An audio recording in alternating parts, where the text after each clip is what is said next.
Okay, I reopened this living room shot again just so I can show you a few more things as they relate to layers. And the first thing I want to do is talk about what's called floating a selection. Now I know this doesn't seem to fit underneath a video called layers, but it's relevant. So let me show you what I'm talking about. Um, let's say that in this image, I want to take that pillow right there and make a copy of it and drop another pillow right over on this love seat, maybe. This is a good example of kind of how to do a little something from start to finish. So first thing I need to do if I want to make a copy, that is, I need to get it selected somehow. Now I could try a variety of ways. I could try the quick selection tool and see if that would work. It might. It did pretty well. It's a little bit choppy around the edges. I could use my quick mask. I think I'm just going to use the pen tool, pen tool, and draw a quick path around this. I'm not going to be perfect about it just to save time. But since it's a kind of a hard-edged object, or clean, I want a clean line. I'm going to use the pen tool rather than like the magic wand or the quick selection tool. And we can do this pretty quickly. It's not end of the world. Trying to get that selected. Okay, but remember, and it's just a good idea, again, a good example for me to show you kind of how to do something through a full process. I'm going to tweak it just a little bit, make sure I get the way I want it there. Now when you make a path, remember we drew what's called a work path. I need to make it blink, so I'm going to command click the work path. So now we've got it selected. So what we're going to do, we're going to float this. Now it means I'm going to make a copy of it.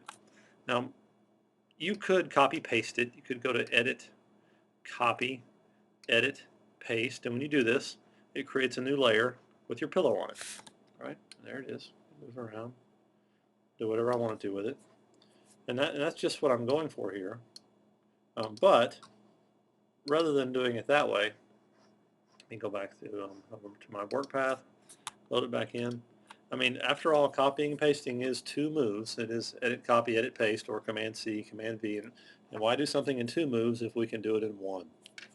So a lot of people appreciate speed and how quick you can operate in Photoshop. So learning how to float a selection just gains you, a half of a second. Anyway, so to float, instead of edit, copy, edit, paste, or Command C, Command V, we can just do Command J. With Command J for jump. It took whatever was selected and popped it straight up onto a brand new layer, while floating a selection. Now we've got two pillows. Command J. And it's a good thing. I want you to remember that. It's just so it's better than copying, pasting. It's faster. Now I can move the pillow over here and set it in position, make it smaller, and maybe I could rotate it or whatever. I don't mind it right here. Double click on it. Okay.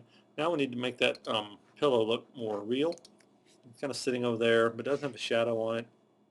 So this lets me move into what's next with layers. We talked about many of the buttons. We talked about layer mask here last time. Next, we need to talk about is called layer styles. Underneath layer, come down here to layer style. There's all these options. They're grayed out because I haven't clicked on that object on that layer. I'm going to click on layer 1, go back up to layer style, and look what we've got. We've got drop shadows, glows, different types of shadows. We can emboss, overlay, do all kinds of nutty stuff. I'm just going to choose drop shadow and watch this little menu that pops up. Now, did you notice what happened out there on my pillow? Look at that. Before I brought that in, go to layer style, choose drop shadow, and watch that pillow over there. It suddenly threw the shadow underneath it, which is really pretty nice. It's kind of a shortcut to shadows. You can change your angle depending on where you want the shadow to be cast. I'm going to leave it kind of up like that. It seems a little dark to me, so I'm going to lower the opacity of it. It's not so black. Increase the size somewhat, just to kind of, I don't know if I need to increase the size or not. I'm going to move it back a little closer to the pillow. Bump the size up just a tad. Notice that it's on multiply, and that's the way we want shadows to be, because if we leave them on normal, they may look the same to us from here, but when they print, they won't.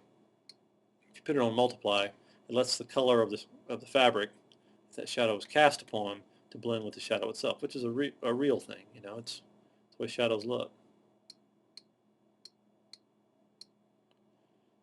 Increase the size just a little more, maybe. It looks pretty good. And then notice it shows it over to me. If I don't want to see the shadow anymore, I can take that check mark off of drop shadow, put it back on, and it applies it. It looks fairly real. I think it's believable. Hit OK. And then it brings up this new layer. And look, underneath layer 1, now it shows me what I've done to the object on that layer. Turn this transform control off. It shows me that it has an effect that is a drop shadow. And what's nice about this in the layers palette, notice how that popped up. I can double click where it says drop shadow. And it's a shortcut. Rather than having to go up to layer and scroll down to layer style, it just brings it right back up for me by double clicking on it right there from the layers palette. And we'll play with some of these other ones in here, and I encourage you to play with them before I show you, what is an outer glow, what's an inner glow, what do the other things do. They're all pretty self-explanatory. They all work if something's on a layer by itself like that. And if you decide you didn't like that effect, you can just click on the drop shadow and drag and drop it on that trash can, and away the layer style went. I kind of liked it, so I'm going to bring it back. So I hope you understand how we got there. We made a selection around that pillow with the pen tool. We loaded the selection in by command clicking it. We floated it onto a new layer. And then we added a layer style to do a drop shadow after we scaled it down a little bit and set it in place.